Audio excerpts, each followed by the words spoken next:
Pontevedra fíxose co Senado mexicano. O alcalde Miguel Anxo Fernández Lores interviu na Cámara para presentar aos senadores a filosofía urbana pontevedresa, un modelo que se puxo como exemplo e como camiño a seguir nas cidades do país. Es increíble pues cómo en un modelo urbano real que está para que lo conozcamos se pueda generar una calidad de vida tremenda.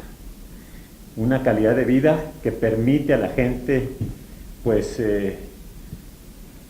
lograr muchas otras aspiraciones. Un Pontevedra que se ajusta a las personas y no las personas se tienen que ajustar a Pontevedra.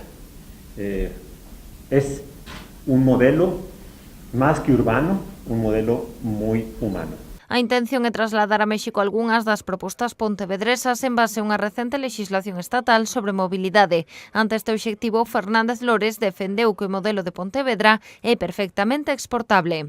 Que digo que siempre está, en fin, en la base de la actuación.